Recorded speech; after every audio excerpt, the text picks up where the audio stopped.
할아버지, 약속 지켰어요. 딸아이가 무덤 앞에서 꺼낸 낡은 수첩을 펼치는 순간 나는 그 자리에 무릎이 꺾였다. 수첩 마지막 장에 적힌 할아버지의 떨리는 글씨. 지혜야, 할아버지는 다 기억하고 있었단다. 대체 무슨 일이 있었던 걸까? 이야기는 1년 전 그 평범했던 봄날로 거슬러 올라간다. 나는 올해 55이다. 이름은 김성호. 서울 변두리 작은 회사를 다니는 평범한 월급쟁이다. 아침 7시에 집을 나서 저녁 8시에 돌아오는 일상을 25년째 반복하고 있다. 30대엔 아파트 한 채쯤 마련하겠지. 젊은 시절엔 그렇게 생각했다. 하지만 지금도 전세로 산다. 통장 잔고를 확인할 때마다 한숨만 나온다. 이 나이에 이것밖에 못 모았나? 자괴감이 밀려올 때가 많다. 그런데 내게 더 큰 짐이 하나 있었다. 아버지였다. 어머니는 5년 전 세상을 떠났고 77 아버지는 혼자 의정부 낡은 주택에서 지내고 계셨다. 평생 약사로 일하시며 동네 사람들에게 선생님이라 불리시던 분이었다. 그런데 작년 가을부터 이상한 전화가 오기 시작했다. 성호 씨, 아버님이 또 약국에 출근하신다고 집을 나가셨어요. 동네 이웃의 전화였다. 약국은 10년 전에 문 닫았잖아요. 어서 오세요. 심장이 철렁 내려앉았다. 아버지가 치매인가? 병원에 모시고 갔다. 의사는 차트를 보며 천천히 고개를 끄덕였다. 알츠하이머 초기로 보입니다. 앞으로 증상이 점점 진행될 겁니다. 얼마나 걸립니까? 사람마다 다릅니다만 혼자 생활하시긴 어려우실 겁니다. 진료실을 나오는데 아버지가 내 손을 잡았다. 성호야, 나 집에 가고 싶다. 네, 아버지. 집에 가요. 내 집, 내 약국. 아버지는 나를 보는 게 아니라 30년 전 그 시절을 보고 계셨다. 그날 밤 아내 미경이와 오래 이야기했다. 여보, 아버님을 우리 집으로 모셔야 할 것 같아요. 그럴 줄 알았어요. 당연히 그래야죠. 근데 지혜가 걱정이야. 아버지 상태가 좋지 않은데 지혜가 감당할 수 있을까? 미경이는 잠시 생각하더니 조용히 말했다. 지혜도 이젠 21살이에요. 한번 믿어봐요. 우리 딸 지혜. 겉으로 보면 평범한 대학생 같지만 조금 다르다. 또래보다 느리고 말도 천천히 하고 무엇보다 세상을 살아가는 속도가 남들과 다르다. 의사는 경계선 지능이라고 했다. 어릴 때부터 그랬다. 유치원 때 혼자 구석에서 놀았고 초등학교 땐 친구들에게 놀림받았고 중학교 땐 아내가 매일 학교에 불려다녔다. 그런 딸이 올해 대학교 2학년이 되었다. 장애인 특별 전형으로 들어간 거긴 하지만 그래도 대학생이다. 합격 통지를 받던 날 나는 혼자 울었다. 이 아이가 대학을 가다니. 그리고 이제 그 딸에게 치매 할아버지를 맡겨야 하는 상황이 온 것이다. 솔직히 두려웠다. 지혜가 할 수 있을까? 아버지가 갑자기 소리를 지르시거나 이상한 행동을 하시면? 하지만 달리 방법이 없었다. 아버지를 우리 집으로 모신 건 지난 4월이었다. 첫날부터 아수라장이었다. 여기가 어디야? 내 집이 어디 갔어? 아버지는 거실을 빙빙 돌며 문을 열었다 닫았다 반복했다. 아버지, 여기가 제 집이에요. 이제 여기서 같이 사세요. 너는 누구냐? 내 아들 어디 갔어? 가슴이 무너졌다. 아버지가 나를 못 알아보신다. 지혜는 할아버지 방문 앞에서 서성였다. 들어가고 싶은데 무서운 얼굴이었다. 지혜야, 할아버지 무서우면 들어가지 않아도 돼. 아니에요. 괜찮아요. 지혜는 떨리는 손으로 문을 열고 들어갔다. 할아버지, 저예요. 지혜요. 아버지는 지혜를 물끄러미 보시더니 갑자기 소리를 지르셨다. 내가 누구냐? 내 방에 왜 들어왔어? 지혜는 그대로 얼어붙었다. 그리고 울음을 터뜨리며 방을 뛰쳐나왔다. 내 마음도 찢어지는 것 같았다. 이건 안 되겠어. 이렇게는 못 살겠어. 그날 밤 회사에 가기도 집에 있기도 싫었다. 모든 게 무너지는 것 같았다. 다음 날도 그 다음 날도 비슷했다. 아버지는 밤낮이 바뀌었고 새벽 3시에 출근해야 한다며 옷을 입으셨고 지혜는 할아버지 방 근처에도 가지 않았다. 미경이는 아버지를 돌보느라 하루에 3시간도 못 자는 것 같았다. 이러다 우리 가족 다 무너지겠어. 그렇게 2주가 지났다. 그러던 어느 날이었다. 평소보다 일찍 저녁 7시쯤 퇴근했다. 회사에서 급한 일이 없어서 일찍 나온 것이었다.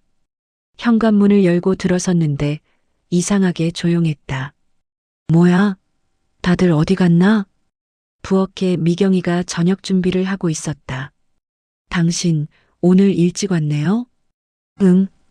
근데 아버지는 거실에 계세요. 지혜랑 같이요. 뭐? 나는 황급히 거실로 갔다. 그리고 그 장면을 봤다. 소파에 아버지와 지혜가 나란히 앉아 있었다. 지혜 손에는 작은 수첩이 들려 있었고 아버지는 그걸 가만히 보고 계셨다. 할아버지, 이게요. 할아버지 이름이에요. 김성수. 지혜가 천천히, 정말 천천히 말하고 있었다. 한 음절 한 음절 또박또박. 할아버지는요. 약사 선생님이었어요. 여기 사진 있어요. 수첩에는 오래된 사진이 붙어 있었다. 아버지가 젊으셨을 때 약국 앞에서 찍은 사진이었다. 아버지는 고개를 천천히 끄덕이며 중얼거렸다. 약사. 그래. 내가 약사였지. 네. 맞아요. 할아버지 정말 멋있었대요. 그랬나? 네. 엄마가 그랬어요. 나는 그 자리에 서서 한참을 말없이 바라봤다. 대화가 제대로 이루어지고 있는 건지도 모르겠고 아버지가 진짜 이해하고 계신 건지도 알 수 없었다. 하지만 그 둘 사이에는 뭔가가 있었다. 온기 같은 것, 서로를 이해하려는 마음 같은 것. 지혜는 할아버지 말을 기다려주고 있었고 아버지는 지혜의 목소리에 귀를 기울이고 계셨다. 저도 모르게 눈시울이 뜨거워졌다. 미경이가 내 옆으로 와서 작게 속삭였다. 여보, 요즘 저 둘이 저래요. 제가 시키지 않아도 알아서 저렇게 시간을 보내요. 언제부터? 사흘 전부터요. 지혜가 먼저 다가갔어요. 수첩을 만들어서 매일 할아버지께 보여드려요. 수첩을?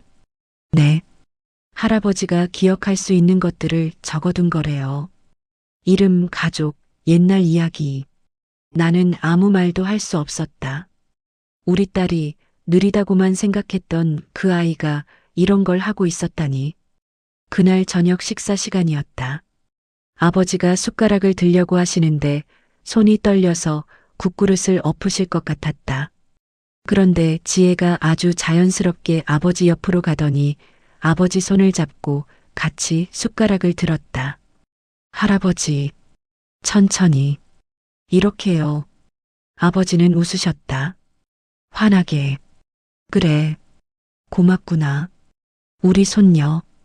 그 순간 내 눈에서 눈물이 났다. 왜 그랬는지는 나도 잘 모르겠다. 그냥 뭔가 벅차올랐다. 아버지가 웃고 계시네. 얼마 만에 보는 아버지의 미소였을까. 그리고 우리 딸이 그 웃음을 만들어낸 것이다. 그날 밤 잠자리에 들기 전 지혜 방문을 두드렸다. 지혜야, 자니? 아니요, 앉아요. 방에 들어가니 지혜는 침대에 앉아 그 수첩에 뭔가를 적고 있었다. 뭐하니? 오늘 있었던 일 적는 거예요. 할아버지랑 있었던 일? 네. 할아버지가 오늘 뭐 하셨는지, 뭐라고 말씀하셨는지 다 적어둬요. 나는 지혜 옆에 앉았다. 지혜야, 고맙다. 네, 할아버지 돌봐줘서. 아빠가 못하는 걸 내가 하고 있구나. 지혜는 고개를 저었다. 아니에요, 아빠. 저 할아버지 좋아요. 할아버지랑 있으면 기분이 좋아요. 그래. 네. 할아버지가요, 저한테 말 많이 해주세요. 옛날 이야기도 해주시고, 제가 느려도 안 재촉하세요. 지혜의 눈이 반짝였다. 그리고 있잖아요, 아빠. 저 처음으로 누군가한테 필요한 사람이 된 것 같아요. 그 말에 내 가슴이 무너졌다. 필요한 사람. 그렇다. 이 아이는 평생 누군가에게 필요한 사람이 되고 싶었던 것이다. 느리다고 못한다고 도움이 필요하다고만 들어온 아이가 이제 누군가를 도울 수 있다는 걸 알게 된 것이다. 나는 지혜를 꼭 안아줬다. 지혜야, 너 정말 대단한 아이야. 아빠가 몰랐어. 내가 이렇게 강한 아이인 줄. 지혜는 내 품에서 조용히 울었다. 그날 밤 오랜만에 마음이 편안했다. 우리 집이 조금씩 변하고 있구나. 그렇게 한 달이 흘렀다. 아버지와 지혜는 매일 아침 거실에서 만났고 지혜는 그 낡은 수첩을 펼쳐 보여드렸다. 아버지는 어떤 날은 알아보시고 어떤 날은 못 알아보셨지만 지혜는 포기하지 않았다. 집안 분위기도 많이 달라졌다. 미경이는 예전처럼 지쳐 보이지 않았고 나도 퇴근길이 두렵지 않았다. 오히려 집에 빨리 가고 싶었다. 오늘은 또 무슨 일이 있었을까? 그런 기대감이 생겼다. 하지만 좋은 시간은 오래가지 않았다. 5월 중순쯤이었다. 새벽 3시 갑자기 요란한 소리에 잠이 깼다. 쾅, 쾅쾅. 뭔가 부딪히는 소리였다. 여보, 아버님, 미경이가 소리쳤다. 황급히 거실로 나갔더니 아버지가 현관문을 발로 차고 계셨다. 문 열어. 빨리. 출근해야 한다고. 아버지, 저예요. 성우예요. 비켜. 환자들이 기다린다고. 약을 줘야 해. 아버지는 나를 밀치고 현관문 손잡이를 잡아당겼다. 내가 뒤에서 아버지를 붙잡았지만 힘이 엄청났다. 이럴 수가. 아버지 힘이 이렇게 셌나? 아버지, 지금 새벽이에요. 내일 가셔야죠. 거짓말. 해가 떴어. 빨리 가야 해. 그때였다. 할아버지. 작은 목소리가 들렸다. 지혜가 잠옷 차림으로 거실에 서 있었다. 얼굴이 새하얗게 질려 있었다. 아버지가 지혜를 돌아봤다. 눈이 이상했다. 초점이 없었다. 넌 누구야? 저예요. 지혜예요. 할아버지 손녀. 손녀? 내게 손녀는 없어.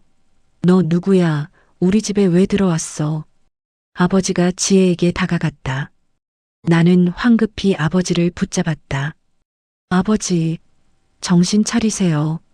저 아이가 지혜예요. 할아버지 매일 돌봐주는 손녀라고요. 하지만 아버지는 내 말을 듣지 않았다. 아니, 듣지 못했다. 나라고. 나 출근해야 한다고. 미경이가 뒤에서 지혜를 데리고 방으로 들어갔다. 지혜는 울고 있었다. 그날 밤 아버지를 진정시키는데 2시간이 걸렸다. 다음 날 아침 지혜는 학교에 가지 않겠다고 했다. 아빠, 저 할아버지 무서워요. 그래, 오늘은 쉬어. 할아버지가 저 몰라보셨어요. 저한테 소리 지르셨어요. 지혜의 목소리가 떨렸다. 나도 어떻게 해야 할지 몰랐다. 이러다 정말 지혜까지 망가지는 거 아닌가? 회사에 가서도 일이 손에 잡히지 않았다.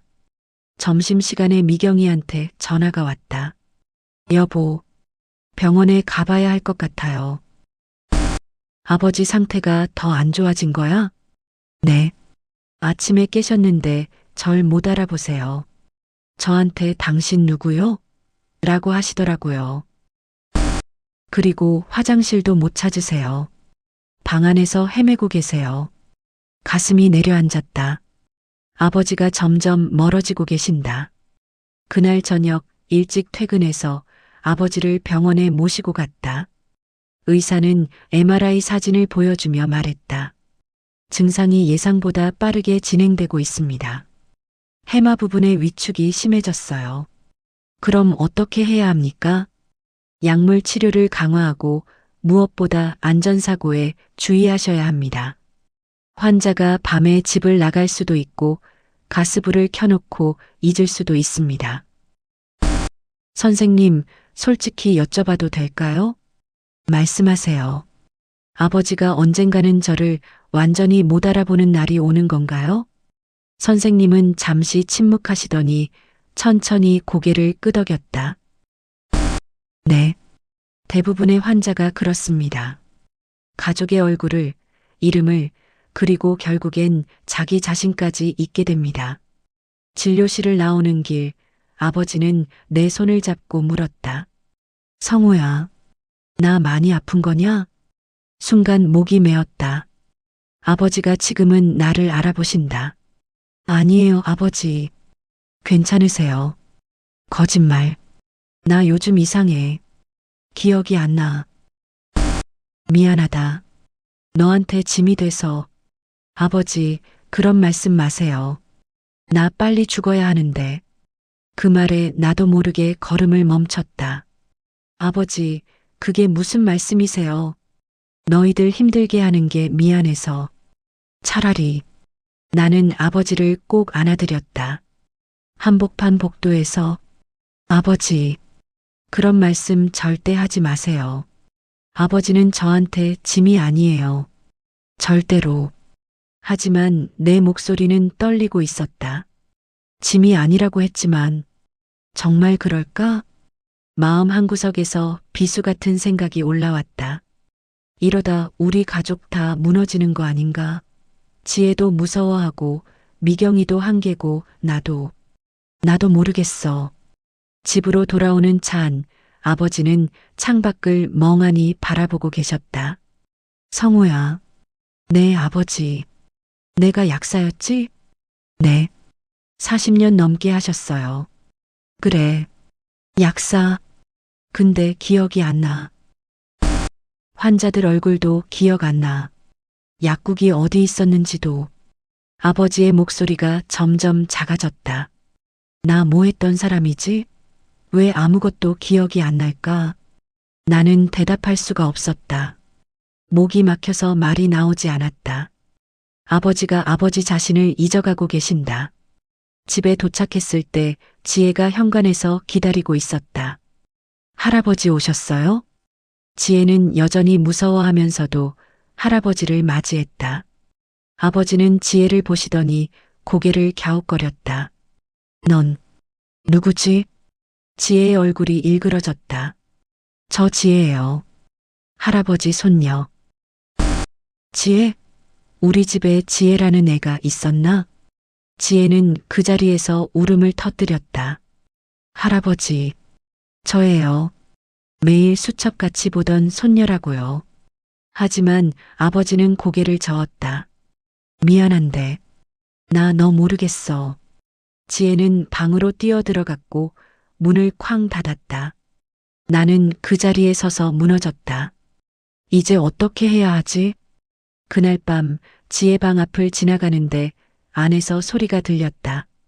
할아버지, 저예요. 지혜예요. 제발 기억해 주세요. 지혜가 수첩을 펼쳐놓고 혼자 중얼거리고 있었다. 할아버지 이름은 김성수. 약사 선생님이었어요. 저는 손녀 지혜예요. 우리 매일 같이 수첩 봤잖아요. 제발 기억해 주세요. 지혜는 수첩을 꼭 안고 울고 있었다.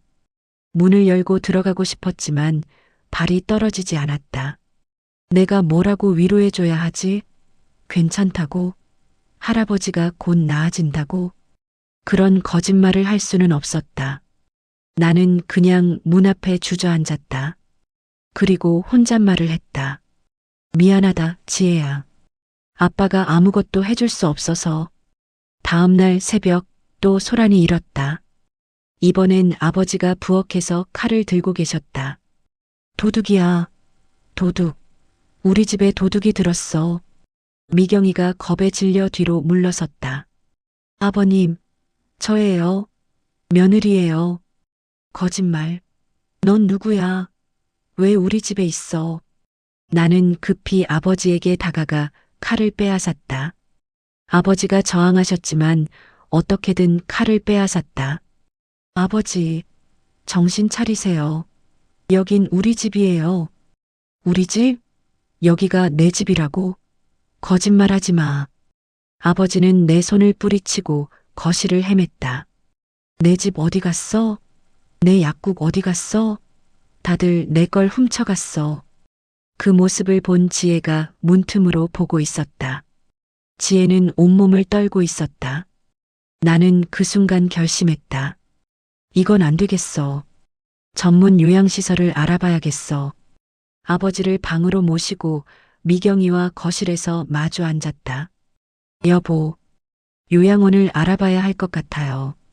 미경이는 예상했다는 듯 고개를 끄덕였다. 저도 그 생각했어요. 이러다 큰일 나요. 지혜도 더 이상 견딜 수 없을 것 같고. 근데 여보, 요양원 비용이. 알아요. 한 달에 200만 원 넘게 들 거예요. 우리 형편에. 말을 잇지 못했다. 우리 집 월세가 150만 원이다. 거기에 요양원 비용까지 더하면 내 혼자 월급으론 감당이 안 된다. 대출을 받아야겠어요. 여보, 괜찮아요. 어떻게든 해야죠. 하지만 내 목소리는 전혀 괜찮지 않았다. 대출을 받아서 그 빚을 언제 갚지? 은퇴하고 나면? 그때도 빚이 남아있으면? 앞이 캄캄했다. 그때였다. 지혜 방문이 열렸다. 지혜가 나왔다. 눈이 퉁퉁 부어 있었다. 아빠, 엄마, 지혜야, 안 자고 뭐해? 저, 할아버지 요양원 보내면 안 돼요. 제가 더 잘할게요. 제발 할아버지 보내지 마세요. 지혜는 우리 앞에 무릎을 꿇었다. 지혜야, 이게 무슨 짓이야? 내가 황급히 지혜를 일으켜 세웠다. 저 할아버지가 무서워서 못 봤던 거예요. 근데 이제 안 무서워요. 다시 할 수 있어요. 지혜야, 할아버지가 저 몰라보셔도 괜찮아요. 저는 할아버지 기억하고 있으니까. 제가 할아버지 지도가 될게요. 지혜의 말에 나는 할 말을 잃었다. 지도가 된다고? 할아버지 마음이 길을 잃은 거잖아요. 그러니까 제가 할아버지 마음을 찾아드릴게요. 제발 한 번만 더 기회 주세요. 미경이도 울고 있었다. 지혜야, 넌 정말. 우리는 그날 밤 결정을 보류했다. 일주일만 더 해보자. 하지만 솔직히 희망은 없었다. 아버지가 나아질 리 없어. 시간이 지날수록 더 나빠질 텐데. 그래도 지혜가 그렇게까지 말하는데 당장 요양원에 보낼 수는 없었다. 일주일. 그 안에 기적이 일어나지 않으면 아버지를 보내야겠어. 다음 날 아침 지혜는 평소보다 일찍 일어났다. 내가 출근 준비를 하고 있는데 지혜가 거실에서 할아버지를 기다리고 있었다. 지혜야, 학교 안 가니? 오늘 수업 없어요. 아빠 출근하고 할아버지랑 있을 거예요. 괜찮겠어? 네, 괜찮아요. 지혜의 눈빛이 달랐다. 어제까지만 해도 무서움에 떨던 아이가 이제는 단단해 보였다. 이 아이가 정말 해낼 수 있을까? 반신반의하는 마음으로 회사에 갔다. 점심시간 미경이한테서 문자가 왔다. 여보, 지혜 좀 봐요. 정말 대단해요.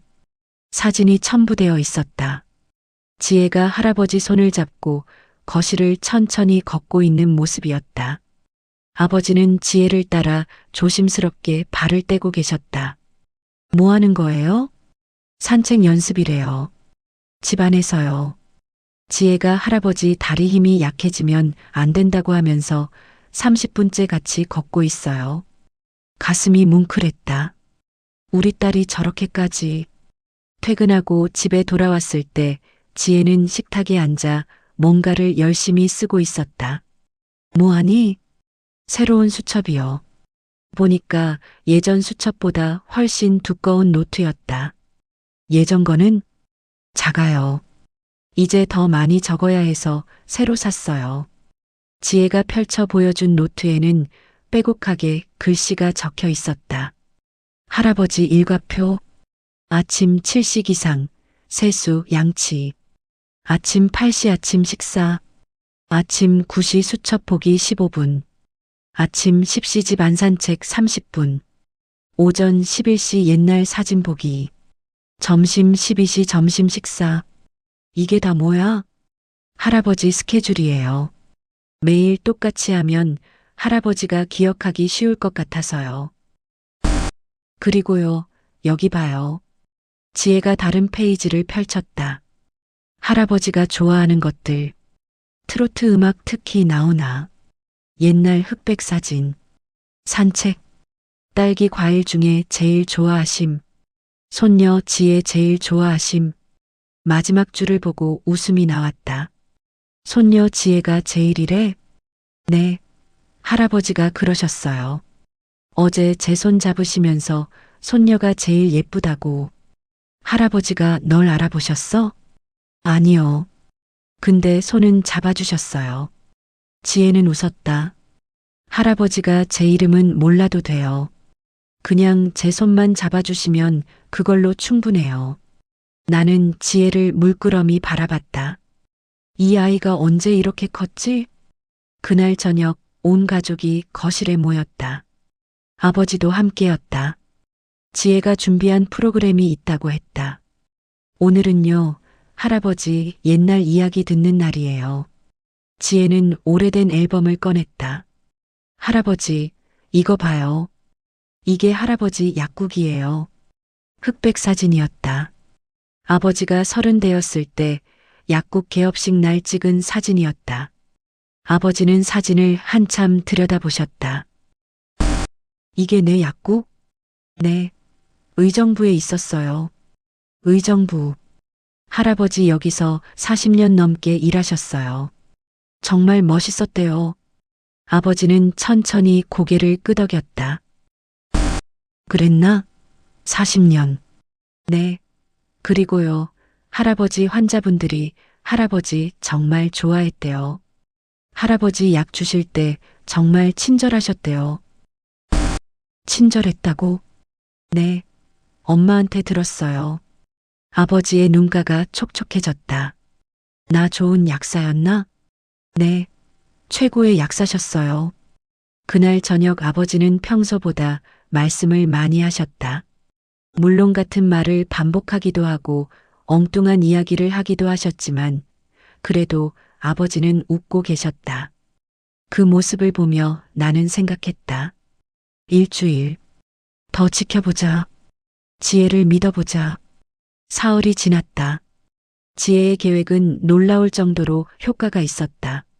매일 같은 시간에 같은 일을 반복하니까 아버지도 조금씩 적응하시는 것 같았다. 아침 9시가 되면 거실로 나오셔서 소파에 앉으시고 지혜가 오기를 기다리셨다. 오늘도 그거 보는 거지? 네, 할아버지. 수첩 볼 거예요. 수첩. 좋아. 같이 보자. 아버지는 여전히 지혜 이름을 기억 못 하셨지만 지혜 얼굴은 기억하시는 것 같았다. 너 착한 아이지? 네. 할아버지 손녀예요. 손녀. 그래. 손녀. 작은 진전이었지만 희망 같은 게 보였다. 일주일째 되는 날 밤 지혜가 내 방으로 찾아왔다. 아빠, 잠깐 얘기해도 돼요? 그래, 들어와. 지혜는 침대 끝에 조심스럽게 앉았다. 있잖아요, 아빠. 응? 저 할아버지랑 약속 하나 했어요. 무슨 약속? 지혜는 수첩을 꺼냈다. 할아버지가요. 어제 정신이 좀 맑으셨을 때 저한테 그러셨어요. 뭐라고? 지혜야, 할아버지 기억 못해도 너는 할아버지 기억해줘. 그리고 할아버지가 없어져도 할아버지 이야기는 잊지 마. 지혜의 목소리가 떨렸다. 그래서 저 약속했어요. 할아버지 이야기 절대 안 잊어버린다고. 여기 다 적어 놓는다고. 지혜는 수첩 마지막 장을 펼쳤다. 거기엔 이렇게 적혀 있었다. 할아버지와의 약속. 할아버지 이야기 매일 기록하기. 할아버지가 기억 못해도 화내지 않기. 할아버지 웃게 해드리기. 할아버지 떠나셔도 1년 후 무덤에서 이 수첩 읽어드리기. 마지막 줄을 보고 가슴이 철렁했다. 1년 후에 무덤에서? 네. 할아버지가 그러셨어요. 나중에 할아버지 없어지면 1년 뒤에 무덤 앞에서 이 수첩 읽어달라고. 할아버지가 그런 말씀을 하셨어?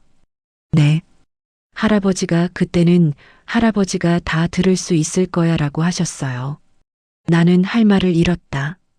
아버지가 자기가 곧 떠날 걸 아시는 건가?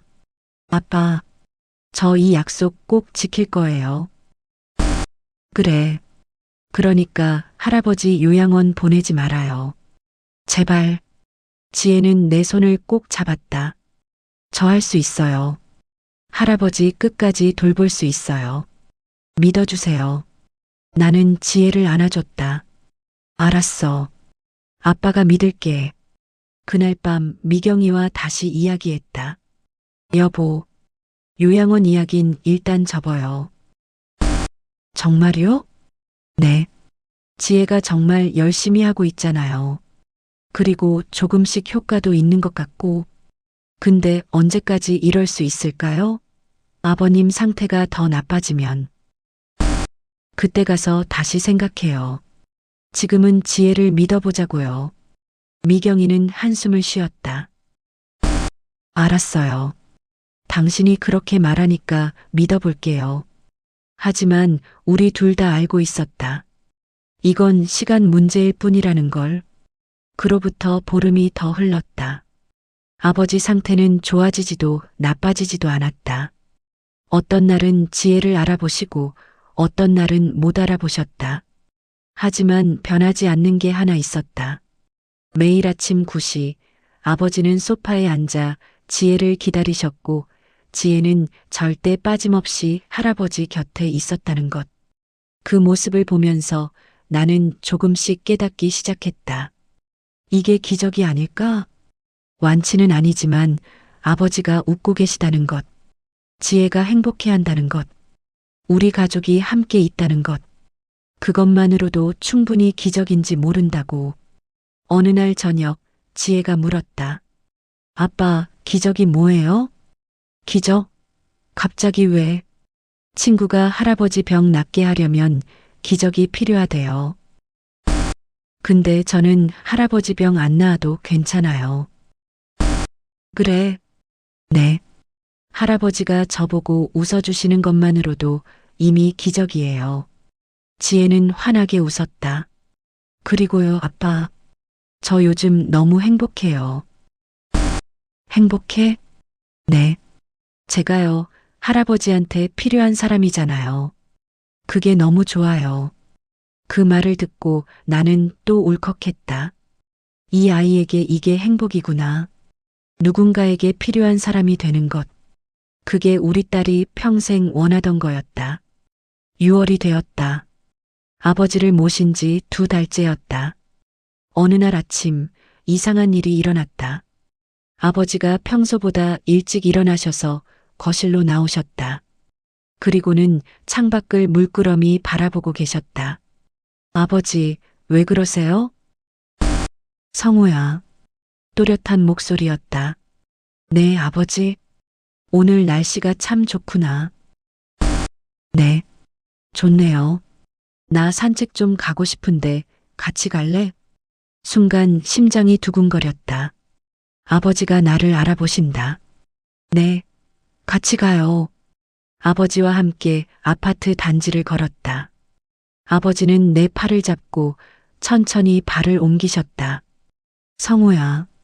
네. 너 요즘 힘들지? 아니에요. 괜찮아요. 거짓말. 아빠가 보기엔 내가 많이 힘들어 보이는데 가슴이 뜨거워졌다. 아버지가 나를 걱정하고 계신다. 아버지, 저 괜찮아요. 정말이에요. 미안하다. 네. 내가 너한테 짐이 돼서. 아버지. 나는 걸음을 멈추고 아버지를 마주봤다. 아버지는 제게 짐이 아니에요. 절대로요. 그래. 네. 아버지가 살아계셔서 저는 행복해요. 아버지는 내 얼굴을 한참 바라보시다가 천천히 웃으셨다. 너 착한 아들이구나. 나 좋은 아들 뒀어. 그 말에 나도 모르게 눈물이 났다. 아버지가 처음으로 나를 인정해 주신다. 평생을 기다렸던 말이었다. 하지만 그 맑은 정신은 오래가지 않았다. 집에 돌아오자마자 아버지는 다시 기억을 잃으셨다. 여기가 어디지? 집이에요, 아버지. 집? 내 집은 의정부인데. 다시 돌아왔다. 혼란스러운 아버지의 모습이. 하지만 나는 괜찮았다. 아버지가 단 5분이라도 나를 알아봐 주셨으니까 그걸로 충분했다. 6월 중순, 장마가 시작되었다. 그날도 아침부터 비가 내렸고 나는 우산을 챙겨 출근했다. 지혜야, 오늘 학교 가니? 아니요. 오늘도 할아버지랑 있을 거예요. 비 오는데 산책은 못 하겠네. 괜찮아요. 집에서 할 거 많아요. 지혜는 늘 그랬다. 할아버지와 함께할 계획으로 가득했다. 회사에 도착해서 평소처럼 일을 시작했다. 그런데 오전 10시쯤 미경이한테서 전화가 왔다. 여보, 목소리가 떨리고 있었다. 왜? 무슨 일이야? 아버님이. 아버지가 왜? 또 무슨 일 있어? 아니, 아버님이 정신이 돌아오셨어요. 뭐? 아침에 일어나시더니 절 보고 미경아라고 부르시는 거예요. 제 이름을 20년 만에 처음 불러주셨어요. 미경이가 울고 있었다. 지금 아버님이 멀쩡하세요. 완전히 예전처럼. 심장이 쿵 내려앉았다. 정신이 돌아오셨다고? 지금 당장 갈게. 상사에게 급히 말하고 회사를 뛰쳐나왔다. 이게 무슨 일이지? 치매가 낫는 거야? 집에 도착했을 때 거실에서 아버지가 소파에 앉아 계셨다. 그런데 뭔가 달랐다. 눈빛이 또렷했다. 예전 그 날카롭고 지혜로운 약사 선생님의 눈빛이었다. 아버지, 왔니, 성호야. 또렷한 목소리. 내 이름을 정확하게 부르시는 목소리. 아버지, 저 알아보세요? 당연하지. 내 아들인데. 아버지는 웃으셨다. 나는 그 자리에 주저앉아 울었다. 아버지, 왜 우니? 아들이 자기 아버지 앞에서. 아버지, 제가 얼마나 보고 싶었는데요. 아버지는 내 어깨를 두드려 주셨다. 나도 너를 보고 싶었단다. 그런데 기억이 안 났어. 미안하구나. 지혜가 옆에서 눈물을 흘리며 보고 있었다. 아버지가 지혜를 보셨다. 지혜야, 우리 손녀. 할아버지, 저 알아보세요? 당연하지. 매일 할아버지 돌봐주던 우리 착한 손녀. 어떻게 있겠니? 지혜는 그대로 할아버지 품에 안겼다. 할아버지, 저 진짜 보고 싶었어요. 나도 할아버지도 너 보고 싶었어. 근데 기억이 안 나서 미안했어. 괜찮아요. 이제 할아버지 저 알아보시잖아요. 아버지는 지혜 머리를 쓰다듬으셨다. 지혜야, 고맙구나. 할아버지가 너한테 너무 짐이 됐지? 아니에요. 전혀요. 저 할아버지랑 있는 게 제일 좋았어요. 그날 하루는 기적 같았다. 아버지는 완전히 예전으로 돌아오셨다. 아침 식사를 하시며 신문을 읽으셨고, 뉴스를 보시며 정치 이야기를 하셨고, 심지어 농담까지 하셨다. 성우야, 너 요즘 머리 많이 빠졌구나? 네, 아버지. 스트레스 때문인가 봐요. 내가 약국할 때 탈모약 팔았는데 너 좀 챙겨줄 걸 그랬네. 하? 오랜만에 듣는 아버지의 웃음소리였다. 점심 식사 후 아버지는 지혜에게 말씀하셨다. 지혜야, 할아버지랑 산책 갈래? 비 오는데요? 우산 쓰고 가면 되지. 할아버지가 너한테 해줄 말이 있어. 지혜는 고개를 끄덕였다. 내가 따라가려 했지만 아버지가 손을 저으셨다. 성우야, 너는 집에 있어. 할아버지가 지혜랑 둘이서 얘기할 게 있거든. 네, 아버지. 두 사람은 우산을 쓰고 밖으로 나갔다. 거실 창문으로 두 사람을 지켜봤다. 아버지와 지혜는 단지 안벤치에 앉아 한참을 이야기를 나누고 있었다. 미경이가 내 옆으로 왔다.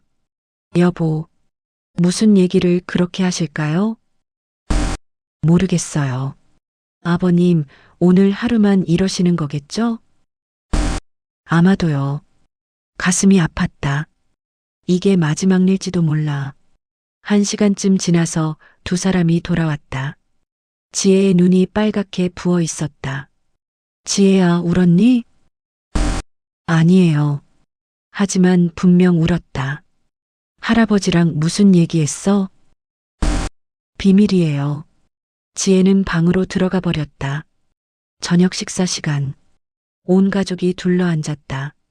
아버지는 한 명 한 명을 천천히 바라보셨다. 다들 고맙구나. 아버지, 성우야, 너 정말 고생 많았어. 이런 아버지 모시느라. 아버지, 무슨 말씀을. 미경이, 너도 고맙다. 시아버지 돌보느라 얼마나 힘들었니. 아버님, 그리고 우리 지혜. 할아버지가 제일 고마운 사람이야. 지혜는 또 눈물을 흘렸다. 할아버지, 지혜야, 너 정말 천사 같은 아이야. 할아버지가 너를 만나서 정말 행복했어. 뭔가 이상했다. 작별 인사 같았다. 아버지, 왜 그런 말씀을 하세요? 그냥 하고 싶은 말이었어. 아버지는 조용히 식사를 마치셨다. 그날 밤, 모두가 잠든 후 나는 잠이 오지 않아 거실로 나왔다. 그런데 아버지 방에 불이 켜져 있었다. 조심스럽게 문을 열어보니 아버지가 책상 앞에 앉아 뭔가를 쓰고 계셨다. 아버지, 안 주무세요? 성우야, 뭐 하세요?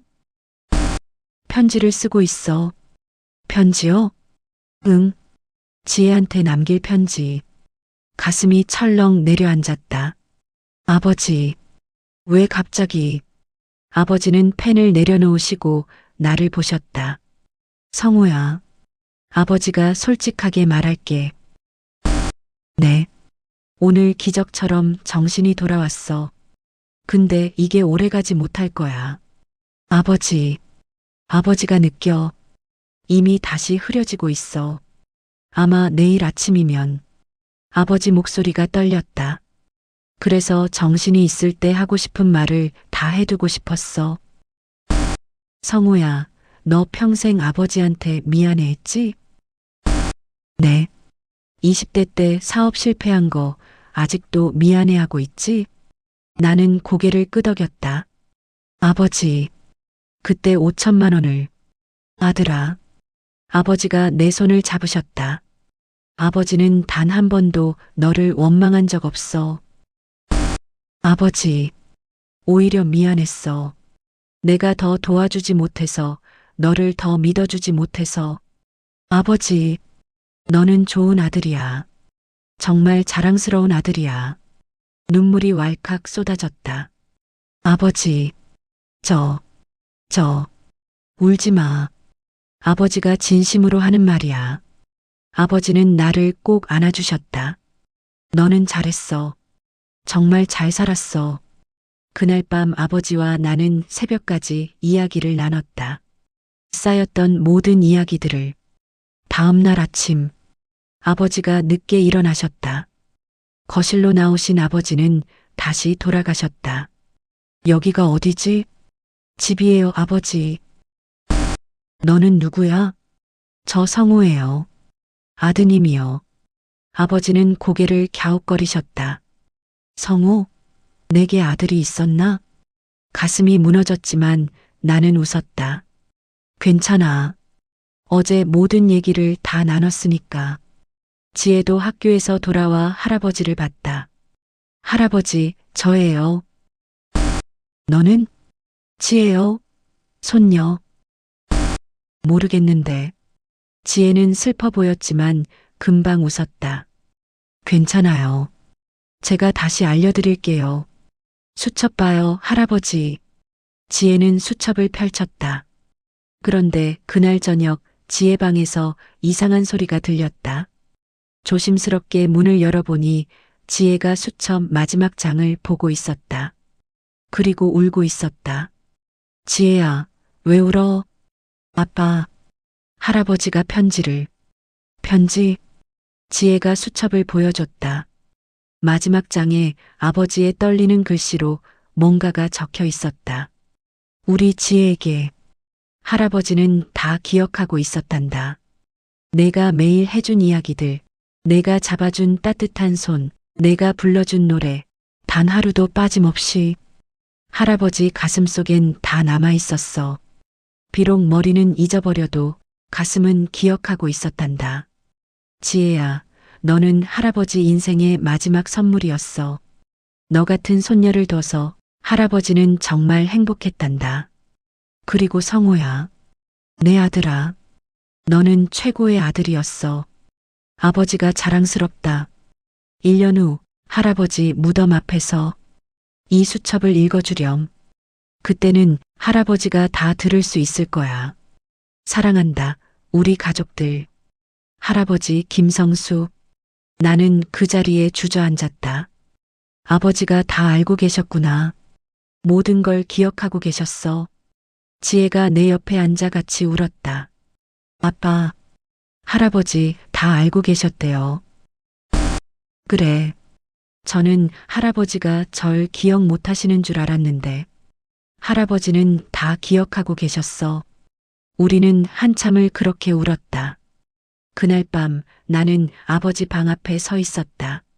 문을 열고 들어가니 아버지는 침대에 누워 잠들어 계셨다. 나는 조용히 아버지 옆에 앉았다.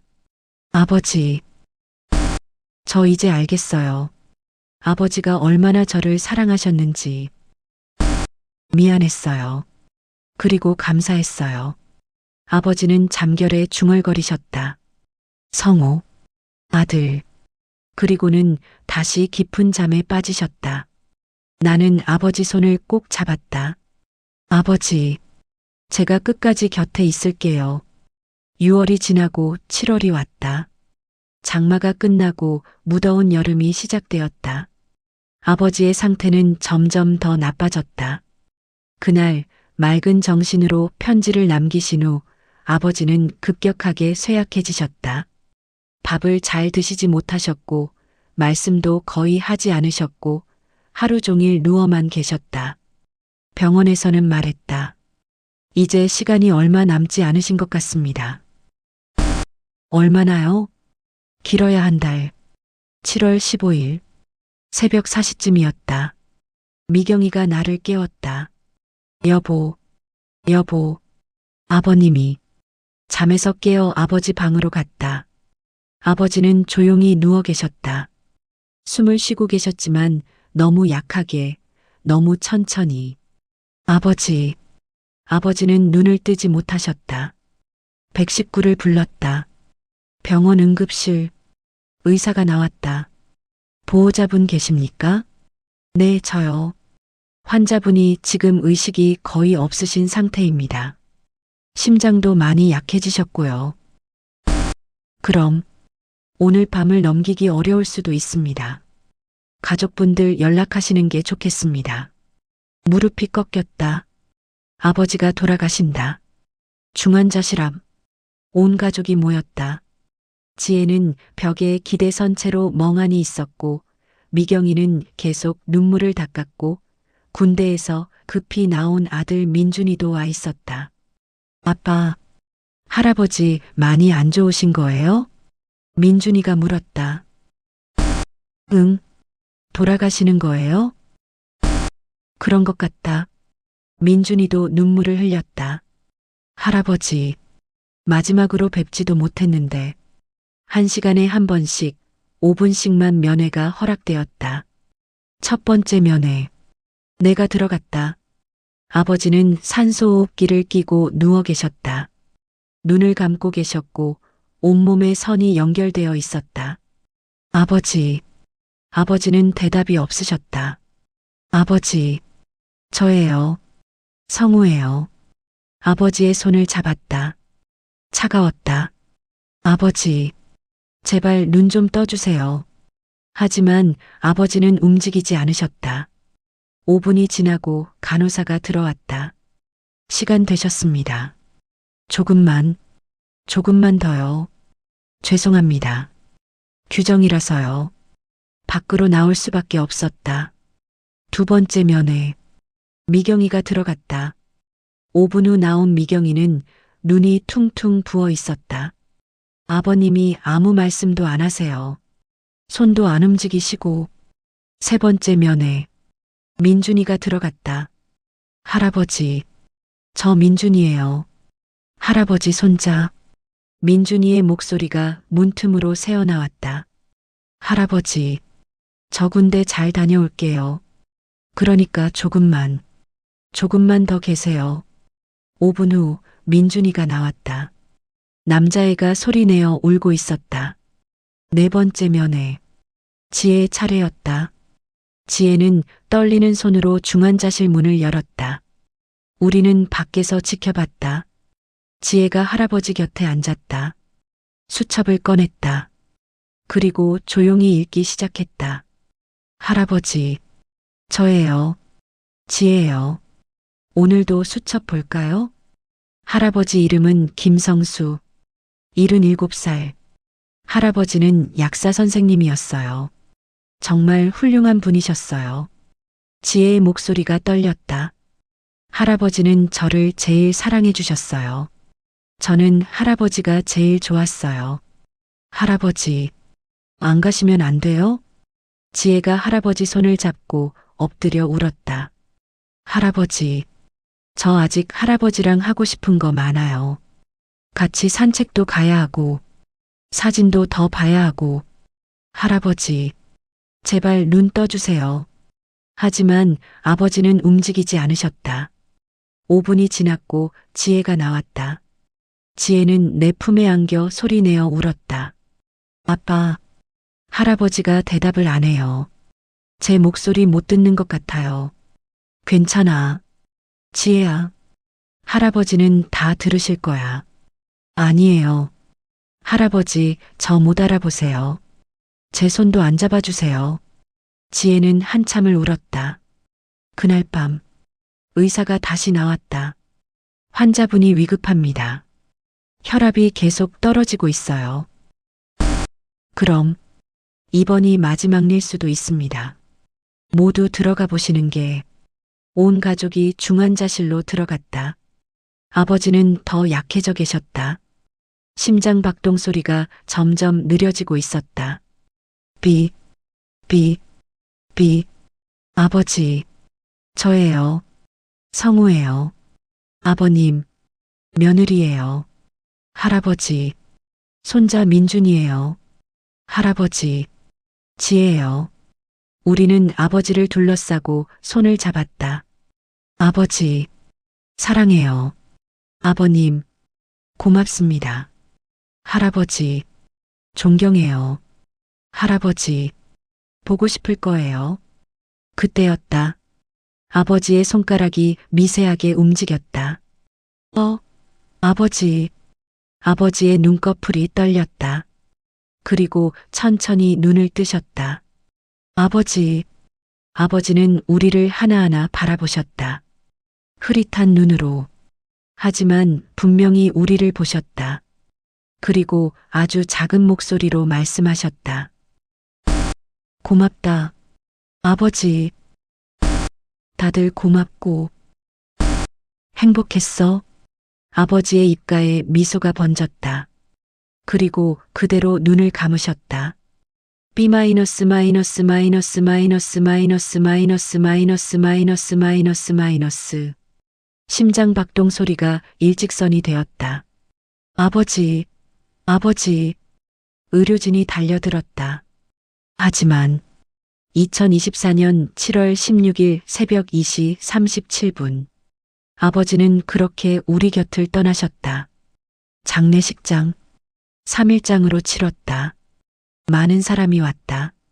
아버지가 약사로 일하실 때 알던 분들, 동네 이웃들, 친척들. 아이고, 김 선생님.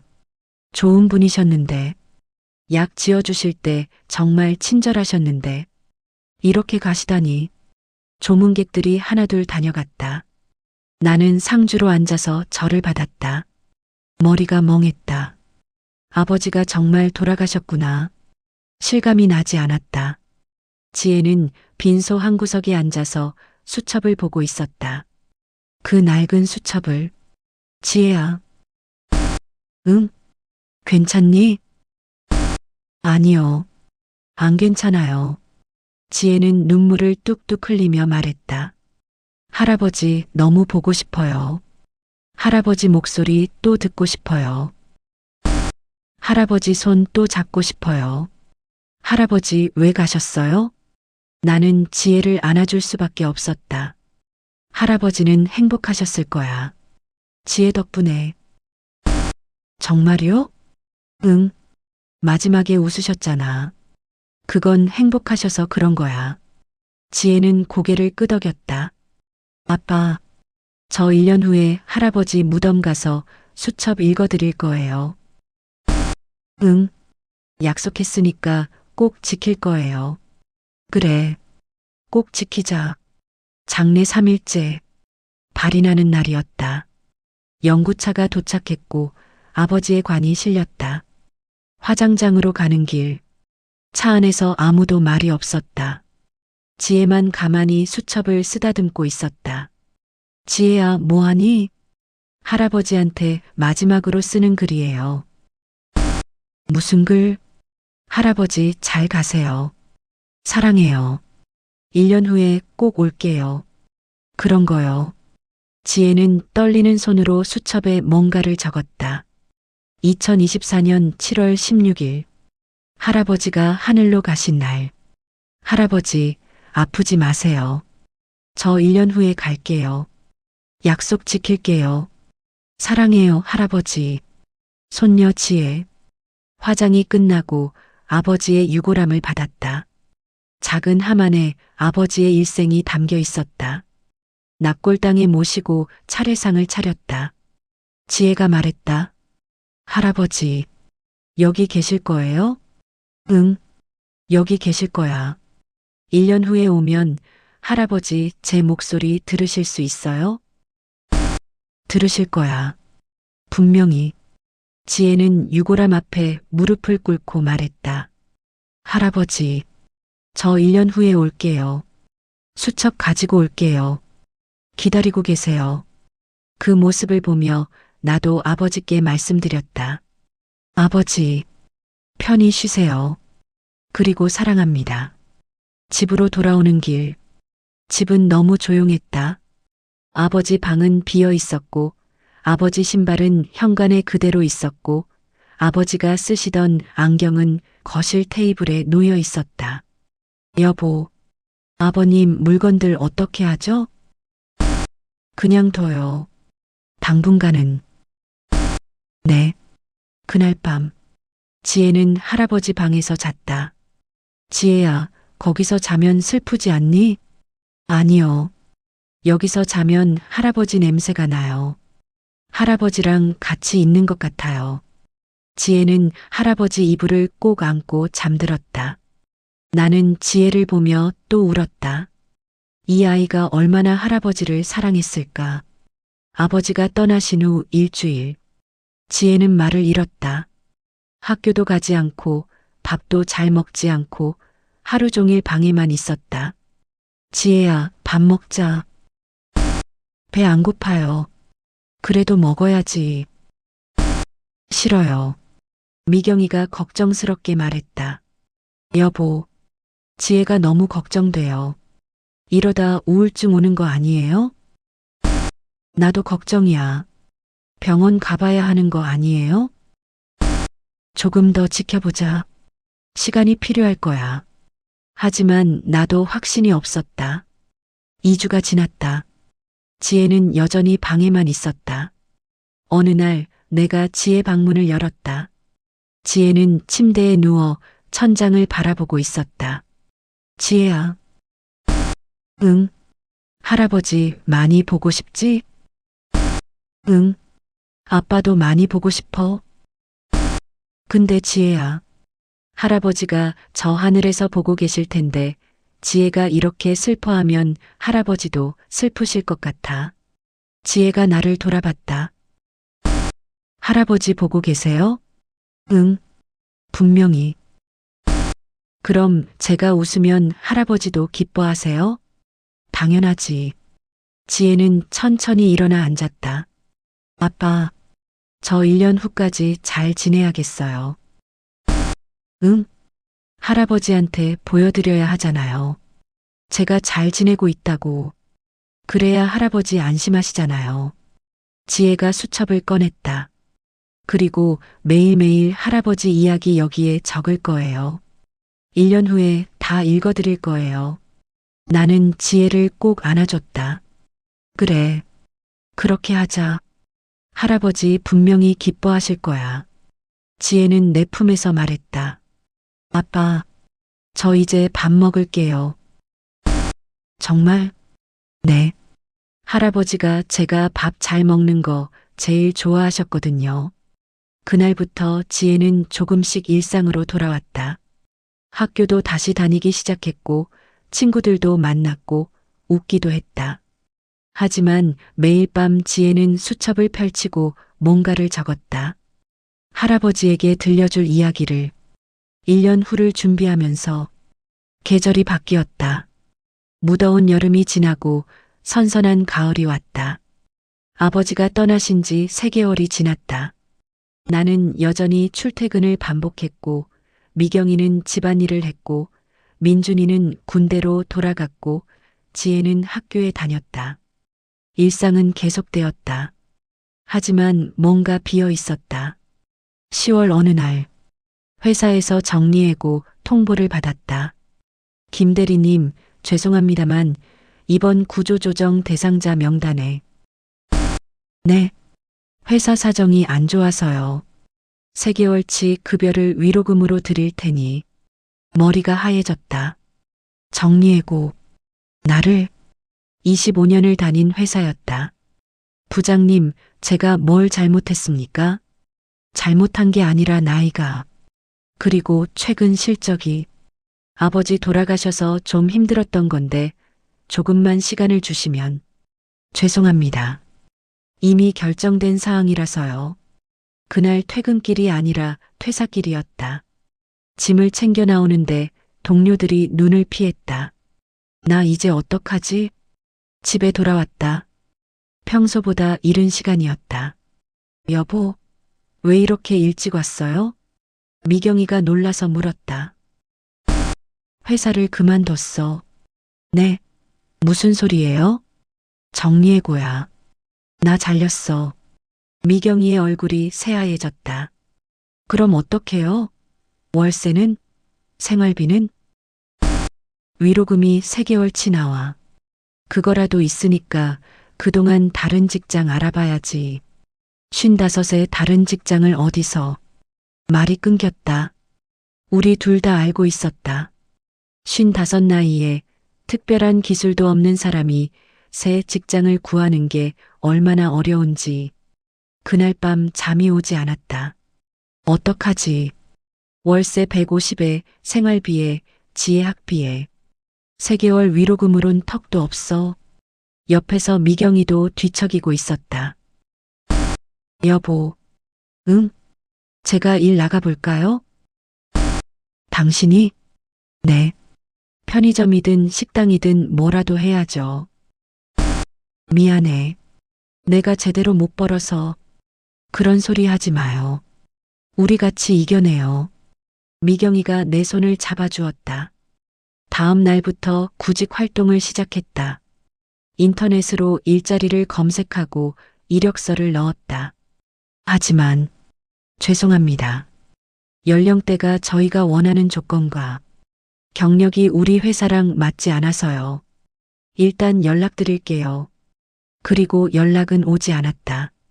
일주일, 2주일. 한 달이 지났다. 면접 기회조차 얻기 어려웠다. 어느 날 지혜가 물었다. 아빠, 요즘 왜 집에만 있어요? 아빠가 회사를 그만뒀어. 왜요? 회사에서 아빠가 필요 없대. 지혜는 잠시 생각하더니 말했다. 아빠, 저 알바할까요? 뭐, 제가 돈 벌어 올게요. 편의점에서 일하면 되잖아요. 지혜야, 저 할 수 있어요. 느려도 열심히 하면 되잖아요. 가슴이 무너졌다. 내가 얼마나 무능한 아버지이길래 딸이 이런 말을. 아니야, 지혜야. 아빠가 알아서 할게. 너는 학교만 잘 다녀. 근데, 괜찮아. 아빠 곧 직장 구할 거야. 하지만 내 목소리는 전혀 괜찮지 않았다. 11월이 되었다. 위로금 중 한 달치가 월세로 나갔다. 남은 돈은 2달치. 초조함이 밀려왔다. 이러다 정말 길거리에 나앉는 거 아닌가? 미경이가 마트에서 계산 알바를 시작했다. 여보, 제가 한 달에 150 정도는 벌 수 있을 것 같아요. 고마워. 미안하고. 우리 부부잖아요. 같이 이겨내요. 하지만 미경이 얼굴에도 지친 기색이 역력했다. 어느 날 저녁, 지혜 방에서 소리가 들렸다. 문틈으로 보니 지혜가 수첩을 보며 울고 있었다. 할아버지, 보고 싶어요. 우리 집 요즘 힘들어요. 아빠가 일자리를 못 구하고 엄마가 너무 힘들어해요. 할아버지가 계셨으면 좋겠어요. 지혜는 수첩을 꼭 안고 엎드려 울었다. 나는 차마 방에 들어갈 수가 없었다. 내가 제대로 된 아버지가 맞나? 12월. 겨울이 왔다. 위로금 마지막 달이었다. 나는 여전히 일자리를 구하지 못했고 통장 잔고는 바닥을 향해 가고 있었다. 어느 날 집주인에게서 전화가 왔다. 김 선생님, 다음 달 월세는 제때 들어오는 거죠? 네, 물론입니다. 요즘 경기가 안 좋아서 그러는데 혹시 밀리시면 곤란해요. 걱정 마세요. 꼭 드리겠습니다. 전화를 끊고 머리를 감싸쥐었다. 다음 달 월세 어디서 구하지? 은행 대출을 알아봤다. 하지만 죄송합니다. 현재 무직이시고 신용등급도 낮으셔서 대출이 어렵습니다. 막막했다. 12월 24일. 크리스마스 이브였다. 거리는 반짝이는 불빛으로 가득했지만 우리 집은 어두웠다. 지혜가 조심스럽게 말했다. 아빠, 저 크리스마스 선물 안 받아도 돼요. 지혜야, 괜찮아요. 저 이미 할아버지한테 많이 받았어요. 지혜는 수첩을 가슴에 안았다. 이게 제일 좋은 선물이에요. 나는 딸을 꼭 안아줄 수밖에 없었다. 미안하다, 지혜야. 아빠가 아무것도 못 해줘서. 12월 31일. 한 해의 마지막 날이었다. 아버지가 돌아가신 지 6개월이 되는 날이기도 했다. 저녁을 먹다가 지혜가 말했다. 6개월 지났어요. 응. 6개월 후면 1년이에요. 그렇지. 저 할아버지 무덤에 가서 수첩 읽어드릴 거예요. 약속했으니까. 지혜는 눈물을 글썽이며 웃었다. 할아버지 기다리고 계실 거예요. 미경이가 지혜 머리를 쓰다듬었다. 그래, 우리 딸. 할아버지 분명히 기다리고 계실 거야. 그날 밤 자정이 되었다. 새해가 밝았다. 2025년. 하지만 내게는 희망이 보이지 않았다. 1월. 새해 첫 월세를 내야 하는 날이 다가왔다. 나는 결국 친구에게 손을 벌렸다. 미안한데 150만 원만 빌려줄 수 있을까? 형, 무슨 일 있어? 월세 밀렸어. 다음 달에 꼭 갚을게. 알았어. 어디로 보내줄까? 친구가 돈을 보내줬다. 그 돈으로 월세를 겨우 냈다. 하지만 다음 달은? 그 다음 달은? 답이 없었다. 어느 날 밤, 미경이가 조용히 말했다. 여보, 우리 아버님 집 파는 거 어때요? 뭐, 의정부에 있는 집이요. 그거 팔면 당분간 버틸 수 있잖아요. 아버지 집을? 다른 방법이 없잖아요. 가슴이 무거워졌다. 아버지가 평생을 사신 집, 아버지의 흔적이 남아있는 그 집을 생각해 볼게. 하지만 마음은 이미 기울고 있었다. 어쩔 수 없어. 살아야 하니까. 2월. 아버지 집을 내놓았다. 오래된 주택이라 금방 팔리진 않았지만 3주 만에 계약이 성사되었다. 2억 5천. 그 돈으로 전세금 중 일부를 갚고 밀린 생활비를 정리하고 남은 돈은 조금씩 쓰기로 했다. 하지만 아버지 집 계약서에 도장을 찍는 순간 눈물이 났다. 아버지, 미안합니다. 아버지 집을 팔게 되어서 3월이 왔다. 봄이 왔다. 나는 여전히 일자리를 구하지 못했다. 6개월째 백수였다. 자존감은 바닥이었고 집에서 눈치만 보였고 살아있는 게 무슨 의미인지 모르겠었다. 어느 날 새벽 잠에서 깼는데 옆에 미경이가 없었다. 거실로 나가보니 미경이가 소파에 앉아 울고 있었다. 당신 왜 울어? 여보, 응? 우리 언제까지 이렇게 살아야 해요? 당신은 일자리 못 구하고, 저는 하루 종일 일해도 돈은 모자라고, 지혜는 학교 가면서도 집 걱정. 미경이가 소리내어 울었다. 저 힘들어요. 진짜 너무 힘들어요. 나는 미경이를 안아줬다. 미안해. 다 내 잘못이야. 내가 무능해서. 아니에요. 당신 잘못 아니에요.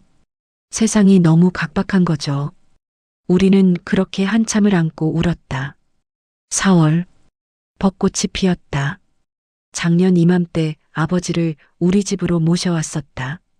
그리고 지혜가 할아버지를 돌보기 시작했고, 그때가 좋았는데, 힘들었지만 그래도 가족이 함께 있었고 희망 같은 게 있었다.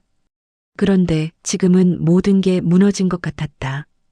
어느 날 지혜가 내게 와서 말했다. 아빠, 응? 3개월 후면 1년이에요. 응? 할아버지 일주기예요. 그렇지. 지혜는 수첩을 보여줬다. 저 매일 여기에 적었어요. 할아버지한테 들려드릴 이야기들이요. 수첩은 빼곡했다. 1년 동안의 기록으로 7월 16일 성묘 가서 이거 다 읽어드릴 거예요. 그래. 아빠도 같이 갈 거죠? 당연하지. 지혜는 환하게 웃었다. 할아버지 정말 기뻐하실 거예요. 그 웃음을 보며 나는 생각했다. 그래. 그때까지는 버텨야지. 지혜를 위해서라도 포기하면 안 돼. 5월. 마침내 일자리를 구했다. 작은 물류센터였다. 월급은 예전의 절반도 안 되었고 일은 육체 노동이었지만 그래도 일자리였다. 당신 취직했어요? 응. 대단한 건 아니지만 그래도. 미경이가 울었다. 다행이에요. 정말 다행이에요. 작은 희망이 보였다. 이제 조금씩 일어설 수 있겠지. 6월. 어느 날 저녁 지혜가 말했다. 아빠, 1달 남았어요. 뭐가? 할아버지 일주기요. 아, 그렇구나. 저 설레요. 할아버지 만나러 가는 것 같아서요. 지혜는 수첩을 꼭 안고 있었다. 할아버지 기다리고 계실까요? 당연하지. 할아버지 분명히 기다리고 계실 거야. 저 떨려요. 할아버지 앞에서 이 수첩 읽는 거 괜찮아. 지혜 잘할 수 있어. 지혜는 환하게 웃었다.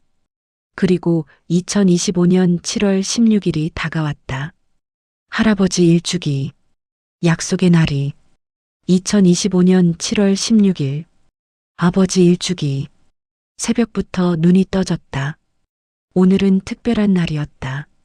지혜와 할아버지가 약속한 날. 아침 일찍 온 가족이 준비를 했다. 미경이는 석류에 가져갈 과일과 음식을 챙겼고 나는 차를 준비했고 지혜는 그 낡은 수첩을 품에 안고 있었다. 지혜야, 준비됐니? 네, 아빠. 떨리니? 네, 많이요. 지혜의 손이 미세하게 떨리고 있었다. 괜찮아. 할아버지 분명히 기뻐하실 거야. 할아버지, 제 목소리 들으실 수 있을까요? 당연하지. 들으실 거야.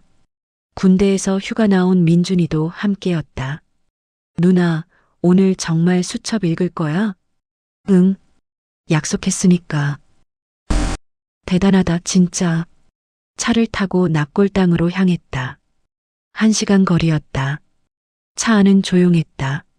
지혜는 계속 수첩을 들여다보고 있었고, 미경이는 창밖을 바라보고 있었고, 나는 운전대를 잡고 생각했다. 1년이 지났구나.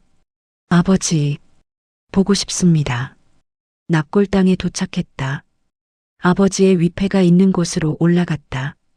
3층, 247호. 작은 칸 안에 아버지의 유골함이 모셔져 있었다.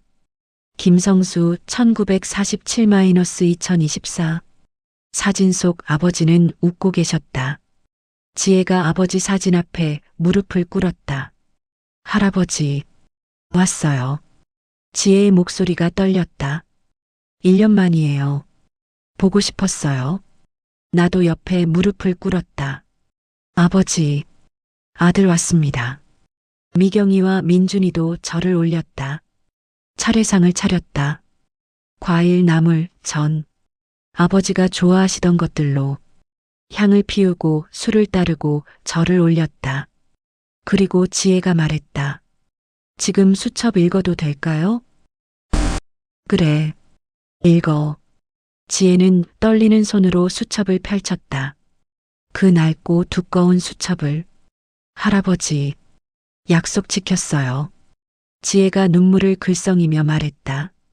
1년 동안 매일 기록했어요. 할아버지 이야기, 우리 가족 이야기, 다 여기 있어요. 지혜는 첫 페이지를 펼쳤다. 첫 번째 기록이에요. 2024년 4월 3일. 할아버지가 우리 집에 오신 날. 지혜의 목소리가 납골당에 울려 퍼졌다. 할아버지가 처음 왔을 때 무서웠어요.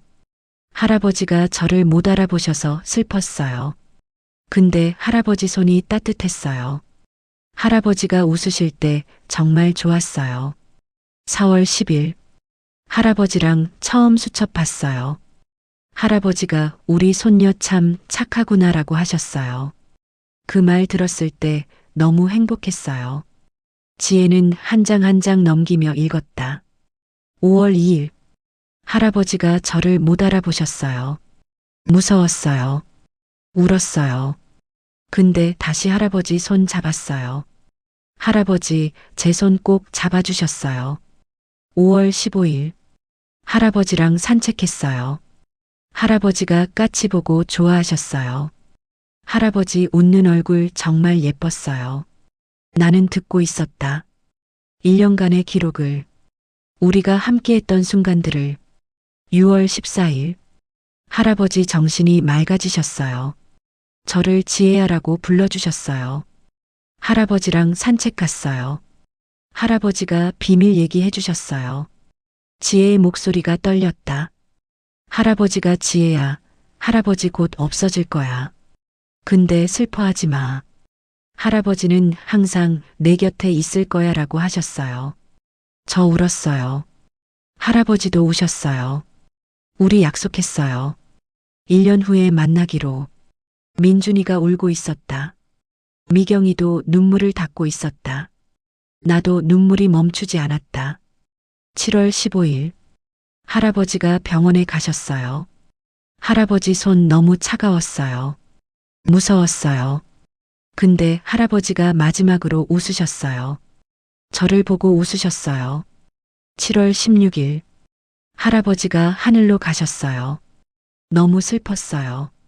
세상이 무너지는 것 같았어요. 지혜는 한참을 말을 잇지 못했다. 울음을 삼키고 다시 읽었다. 7월 20일. 할아버지 없는 집 너무 조용해요. 할아버지 방에서 잤어요. 할아버지 냄새 맡으면 할아버지 만나는 것 같아요. 8월 1일. 학교 갔어요. 친구들이 할아버지 돌아가셔서 슬프겠다고 했어요. 저 울지 않았어요. 할아버지가 하늘에서 보고 계실 것 같아서요. 9월 10일. 추석이에요. 할아버지 없는 추석 이상해요. 근데 할아버지 사진 보고 인사드렸어요. 할아버지가 대답해 주시는 것 같았어요. 10월 3일. 아빠가 회사를 그만두셨어요. 아빠 힘들어 보여요. 할아버지 아빠 좀 도와주세요. 11월 20일. 엄마가 일 나가셨어요. 우리 집 요즘 힘들어요. 할아버지 계셨으면 좋겠어요. 지혜의 목소리에 절박함이 묻어났다. 12월 24일. 크리스마스예요. 선물 없어요. 괜찮아요. 할아버지 수첩이 제일 좋은 선물이니까요. 12월 31일. 할아버지 6개월 지났어요. 6개월 더 지나면 할아버지 만나러 갈 거예요. 기다려주세요. 1월 15일. 아빠가 친구한테 돈 빌렸어요. 아빠 울고 있어요. 할아버지, 우리 가족 힘들어요. 도와주세요. 2월 3일. 할아버지 집 팔았어요. 아빠가 우셨어요. 저도 슬펐어요. 할아버지 미안해요. 내 가슴이 찢어지는 것 같았다. 지혜가 이 모든 걸 알고 있었구나. 우리 집이 얼마나 힘들었는지. 3월 1일. 봄이 왔어요. 작년 이맘때 할아버지 오셨었죠. 그때가 좋았어요. 4월 5일. 벚꽃 피었어요. 할아버지랑 같이 보고 싶었어요. 할아버지 하늘에서 보고 계세요? 5월 20일. 아빠가 일자리 구하셨어요. 정말 기뻤어요. 할아버지가 도와주신 거죠? 6월 10일. 한 달 후면 할아버지 만나요. 설레요. 무서워요. 할아버지, 저 기다리고 계시죠? 지혜는 마지막 장을 넘겼다. 7월 15일. 내일 할아버지 만나러 가요. 1년 동안 많은 일이 있었어요. 힘든 일도 많았어요. 근데 할아버지 덕분에 견뎠어요. 할아버지, 저 할아버지가 너무 보고 싶어요. 할아버지 목소리, 할아버지 손, 할아버지 웃는 얼굴. 내일 이 수첩 다 읽어드릴 거예요. 약속 지킬 거예요. 할아버지 사랑해요. 지혜는 수첩을 내려놓았다. 그리고 소리내어 울었다. 할아버지, 다 읽었어요. 약속 지켰어요. 우리 모두가 울었다. 민준이가 누나를 안아줬고, 미경이가 지혜 머리를 쓰다듬었고, 나는 그저 눈물만 흘렸다. 그때였다. 지혜가 갑자기 말했다. 아빠, 마지막 장 아직 안 읽었어요. 뭐? 할아버지가 쓰신 거요. 그날 정신 맑으셨을 때 쓰신 편지요. 지혜는 떨리는 손으로 수첩 마지막 장을 펼쳤다. 거기엔 아버지의 떨리는 글씨가 있었다. 할아버지 편지 읽어도 될까요? 읽어. 지혜는 깊게 숨을 들이쉬고 읽기 시작했다. 우리 지혜에게, 그리고 사랑하는 가족들에게. 할아버지는 다 기억하고 있었단다. 내가 매일 해준 이야기들, 내가 잡아준 따뜻한 손, 내가 불러준 노래, 내가 보여준 사진들, 단 하루도 빠짐없이. 할아버지 머리는 잊어버려도 가슴은 기억하고 있었어. 지혜야, 너는 할아버지 인생의 마지막 선물이었어. 지혜의 목소리가 떨렸다. 너 같은 손녀를 둬서 할아버지는 정말 행복했단다. 내가 할아버지를 돌봐준 게 아니야. 할아버지가 너한테 삶의 의미를 배운 거야. 느려도 괜찮고, 잊어버려도 괜찮고, 완벽하지 않아도 괜찮다는 것. 그냥 함께 있는 것만으로도 충분하다는 것. 그리고 성호야, 내 아들아. 나는 귀를 기울였다. 너는 최고의 아들이었어. 아버지가 자랑스럽다. 20대 때 실패한 거 아버지는 단 한 번도 원망한 적 없어. 오히려 미안했어. 너를 더 믿어주지 못해서. 너는 잘 살았어. 가족을 지키고 책임을 다하고 끝까지 포기하지 않았잖니. 그게 진짜 성공이야. 눈물이 멈추지 않았다. 미경아, 고마웠어. 시아버지 돌보느라 고생 많았지. 너 같은 며느리 둬서 아버지는 복 받았어. 민준아, 우리 손자. 할아버지 자랑스러운 군인이 됐구나. 건강하게 잘 다녀오너라. 그리고 마지막으로 우리 가족 모두에게.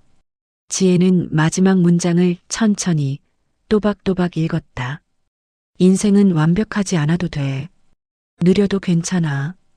때로는 기억을 잃어버려도 넘어져도 실패해도 괜찮아.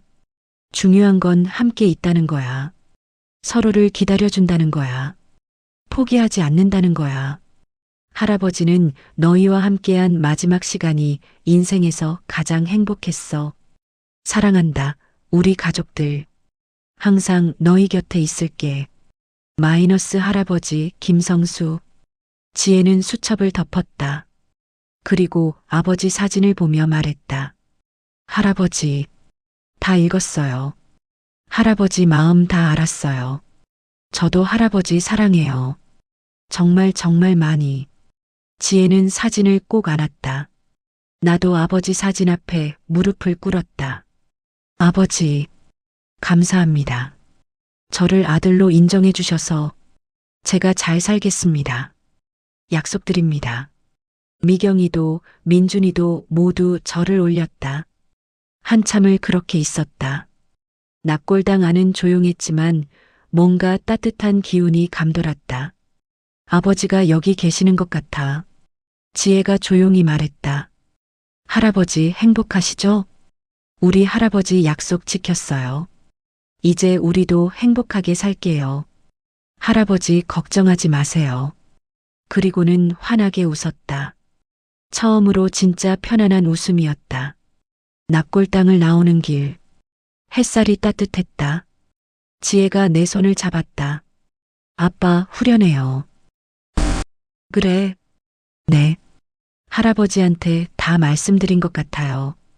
이제 할아버지 편히 쉬실 것 같아요. 그래. 할아버지 편히 쉬실 거야. 민준이가 말했다. 할아버지 정말 대단한 분이셨어. 마지막까지 우리 생각하셨네.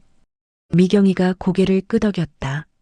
아버님 정말 훌륭하신 분이셨어요. 나는 하늘을 올려다봤다. 푸른 하늘, 흰 구름. 아버지 저기 계시는 건가요? 우리를 보고 계신가요? 그때 바람이 불었다. 부드럽고 따뜻한 바람이. 마치 아버지가 우리를 쓰다듬어 주시는 것 같은 그런 바람이었다. 납골당에서 돌아오는 길. 차 안은 조용했지만 무겁지 않았다. 오히려 뭔가 후련한 기분이었다. 마치 긴 여행을 끝내고 돌아오는 것 같은. 지혜는 창밖을 보며 조용히 웃고 있었고, 민준이는 눈을 감고 있었고, 미경이는 내 손을 잡아주고 있었다. 여보, 응? 오늘 정말 의미 있는 날이었어요. 그래. 아버님이 정말 행복하셨을 것 같아요. 나도 그렇게 믿어.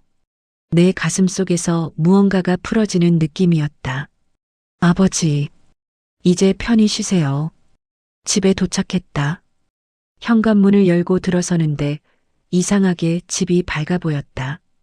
예전에는 무겁고 어둡게만 느껴졌던 집이 이제는 따뜻하게 느껴졌다. 다들 배고프지? 저녁 준비할게요. 미경이가 부엌으로 들어갔다.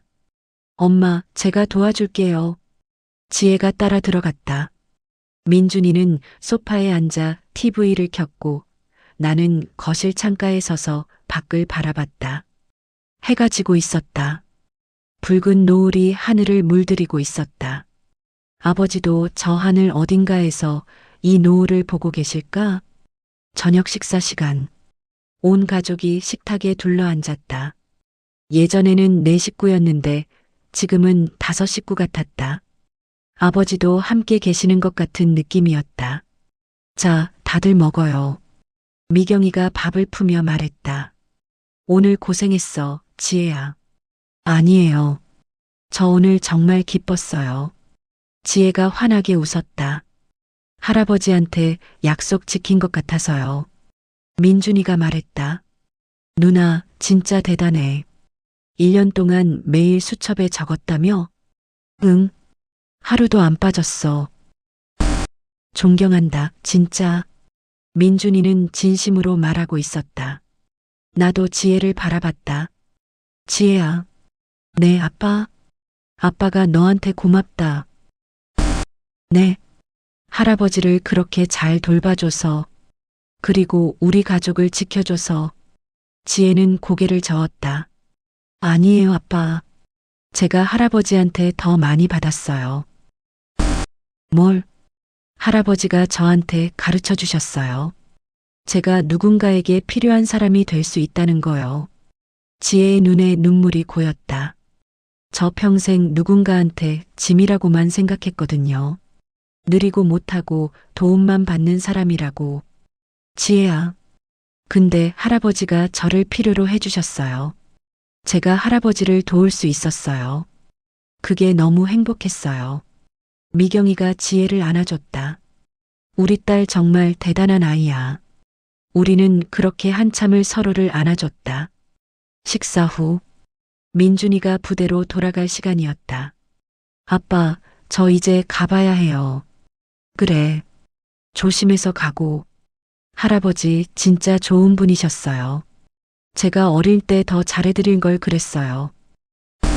할아버지는 알고 계실 거야. 네. 그리고 아빠. 응? 힘내세요. 아빠 정말 잘하고 계세요. 민준이가 나를 꼭 안아줬다. 저도 아빠 존경해요. 정말이요. 가슴이 뜨거워졌다. 고맙다, 아들. 민준이는 누나도 안아줬다. 누나 건강해. 그리고 할아버지 약속 지켜줘서 고마워. 응, 오빠도 건강해. 민준이가 떠나고 집은 다시 셋이 되었다. 하지만 외롭지 않았다. 그날 밤, 잠자리에 들기 전 지혜 방에 들어갔다. 지혜는 책상에 앉아 수첩을 펼쳐놓고 있었다. 지혜야, 아직 안 자니? 네. 이거 보고 있었어요. 수첩? 네. 1년 동안의 기록이요. 지혜는 수첩을 천천히 넘겼다. 이제 이 수첩은 끝났어요. 그렇구나. 근데요, 아빠. 응? 지혜가 새 노트를 꺼냈다. 저 새로운 수첩 시작할 거예요. 새로운 수첩? 네. 할아버지 없이 우리 가족이 잘 사는 이야기요. 지혜는 새 노트 첫 장을 펼쳤다. 거기엔 이렇게 적혀 있었다. 새로운 시작. 2025년 7월 16일. 할아버지 약속 지킨 날. 이제 우리 가족은 앞으로 나아갈 거예요. 할아버지가 하늘에서 지켜보실 거예요. 지혜. 나는 지혜를 꼭 안아줬다. 그래. 우리 잘 살자. 네, 아빠. 우리 행복하게 살아요. 다음 날 아침. 일요일이었다. 온 가족이 늦잠을 잤고 느긋한 아침이었다. 미경이가 아침을 준비하는 동안 나는 베란다에 나가 커피를 마셨다. 햇살이 따뜻했다. 새로운 시작이구나. 지난 1년을 돌아봤다. 아버지를 모시고 치매를 겪고 아버지를 떠나보내고 정리해고 당하고 빚을 지고 아버지 집을 팔고 힘든 시간이었다. 하지만 그 속에서 우리 가족은 더 단단해졌다. 지혜는 성장했고 미경이는 강해졌고 나는 인생에서 정말 중요한 게 뭔지 깨달았다.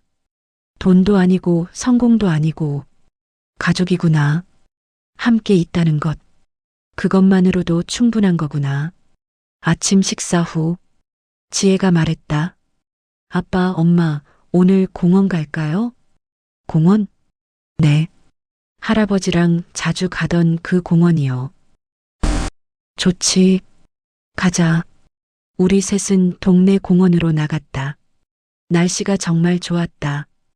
파란 하늘, 하얀 구름, 따뜻한 햇살. 공원에는 사람들이 많았다. 가족 단위로 나온 사람들, 연인들, 노인들. 우리도 벤치에 앉았다. 아버지와 지혜가 자주 앉았던 그 벤치에. 할아버지 여기 자주 앉으셨어요. 지혜가 벤치를 쓰다듬었다. 할아버지가 여기 앉아서 새 구경하는 거 좋아하셨어요. 바람이 불었다. 나뭇잎이 바스락거렸다. 아버지 여기 계신 것 같아. 여보. 미경이가 내 손을 잡았다. 우리 이제 괜찮을 거예요. 응. 힘든 시간 지났잖아요. 이제 좋은 날만 남았어요. 그래. 그럴 거야. 지혜가 우리 사이에 앉았다. 아빠, 엄마, 저 행복해요. 그래. 네. 우리 셋이 이렇게 같이 있으니까요. 지혜가 환하게 웃었다. 그 웃음을 보며 나도 웃었다. 그래. 우리는 괜찮아. 아버지가 남겨주신 사랑으로 우리는 계속 살아갈 거야. 공원에서 1시간쯤 있다가 집으로 돌아왔다. 거실에 들어서는데 이상하게 뭔가가 빛나는 것 같았다. 액자였다. 아버지 사진이 담긴 액자. 아버지는 환하게 웃고 계셨다. 아버지, 보고 계시죠? 우리가 잘 살고 있는 거 걱정하지 마세요. 우리 행복할게요. 그때였다. 지혜가 내 옆으로 왔다. 아빠 있잖아요. 응? 저 깨달았어요. 뭘? 지혜는 아버지 사진을 보며 말했다. 인생은요, 완벽하지 않아도 돼요. 응. 느려도 괜찮고 넘어져도 괜찮고 기억을 잃어도 괜찮아요. 중요한 건요, 포기하지 않는 거예요. 그리고 서로를 사랑하는 거예요. 지혜는 나를 돌아보며 웃었다. 할아버지가 그렇게 가르쳐 주셨어요. 나는 지혜를 꼭 안아줬다. 그래, 내 말이 맞아. 우리 그렇게 살자. 할아버지가 가르쳐 주신 대로. 그날 저녁, 온 가족이 거실에 모였다. TV를 보는 것도 아니고 뭘 하는 것도 아니고 그냥 함께 앉아 있었다. 말없이. 하지만 마음은 통하고 있었다. 지혜는 새 수첩에 뭔가를 적고 있었고 미경이는 뜨개질을 하고 있었고 나는 그냥 두 사람을 바라보고 있었다. 이게 행복이구나. 특별한 게 없어도 화려하지 않아도 이렇게 함께 있는 것만으로도. 밤이 깊어갔다. 하나둘 잠자리에 들었다. 침대에 누워 천장을 바라보는데 문득 아버지 목소리가 들리는 것 같았다. 성우야, 잘했어. 정말 잘 살았어. 눈물이 났다. 하지만 슬픈 눈물이 아니었다. 감사의 눈물이었다. 아버지, 저 아버지 아들이어서 행복했습니다. 아버지 덕분에 제가 정말 중요한 걸 배웠습니다. 사랑합니다. 아버지.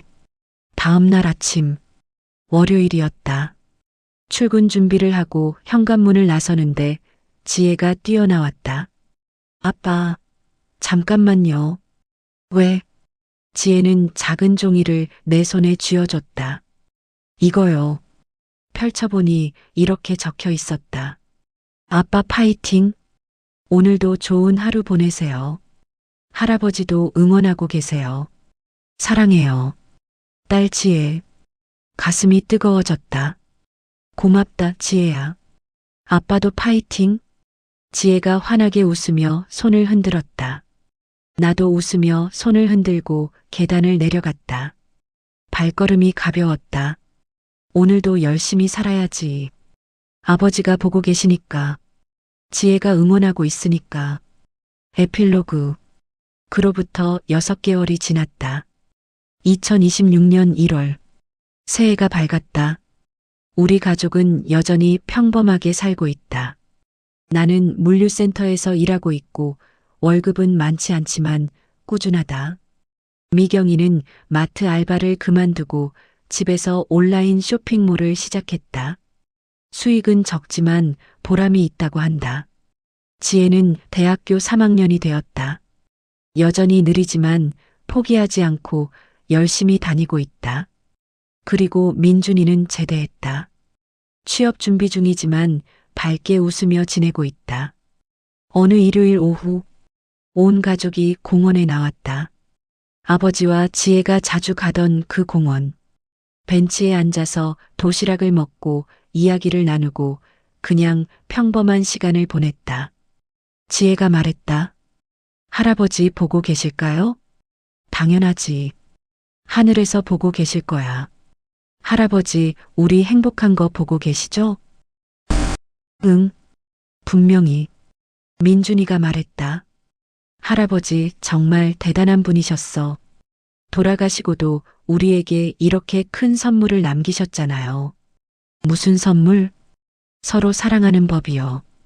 포기하지 않는 법이요. 미경이가 고개를 끄덕였다. 맞아요. 아버님 덕분에 우리 가족이 이렇게 단단해졌어요. 나도 동의했다. 아버지는 평범한 약사셨지만 우리에게는 영웅이셨어. 하늘을 올려다봤다. 구름 사이로 햇살이 비쳤다. 따뜻했다. 아버지, 감사합니다. 아버지 덕분에 저는 진짜 중요한 걸 배웠습니다. 공원을 나서며 지혜가 말했다. 아빠 있잖아요. 응? 저 나중에 커서요. 할아버지 같은 어르신들 돌보는 일하고 싶어요. 정말? 네. 할아버지가 저한테 해주신 것처럼 저도 다른 어르신들한테 해주고 싶어요. 가슴이 뭉클했다. 그래. 좋은 생각이야. 지혜 잘할 수 있을 거야. 할아버지도 기뻐하실까요? 당연하지. 할아버지 정말 자랑스러워 하실 거야. 지혜는 환하게 웃었다. 집으로 돌아오는 길. 석양이 아름다웠다. 붉은 노을이 하늘을 물들이고 우리 가족은 나란히 걸었다. 느리지만 꾸준히. 때로는 쉬기도 하고 때로는 뒤돌아보기도 하지만 절대 포기하지 않으며 집 앞에 도착했다. 현관문을 열고 들어서는 순간 뭔가 환한 빛이 보이는 것 같았다. 거실에 걸린 아버지 사진에서 아버지는 환하게 웃고 계셨다. 마치 말하는 것 같았다. 잘했어. 우리 가족들 정말 잘하고 있어. 행복하게 살아. 할아버지 항상 너희 곁에 있을게. 그날 밤 잠들기 전 지혜가 새 수첩에 마지막 문장을 적었다. 할아버지가 떠나신 지 1년 6개월. 우리 가족은 여전히 평범하지만 매일 행복합니다. 할아버지 덕분입니다. 할아버지 사랑해요. 우리 오늘도 잘 살았어요. 내일도 잘 살게요. 약속해요. 손녀 지혜. 수첩을 덮고 지혜는 창밖을 바라봤다. 밤하늘에 별이 반짝이고 있었다. 할아버지, 저기 계신 거죠? 잘 자요, 할아버지. 내일도 우리 행복할게요. 그리고 지혜는 평온하게 잠들었다. 인생은 아직 끝나지 않았다. 내일도 해는 뜰 것이고 우리는 또 하루를 살아갈 것이다. 느리지만 멈추지 않고 때로는 넘어지지만 다시 일어나고 서로의 손을 놓지 않으며 그렇게 우리 가족의 이야기는 계속된다. 평범하지만 가장 값진 아름다운 이야기로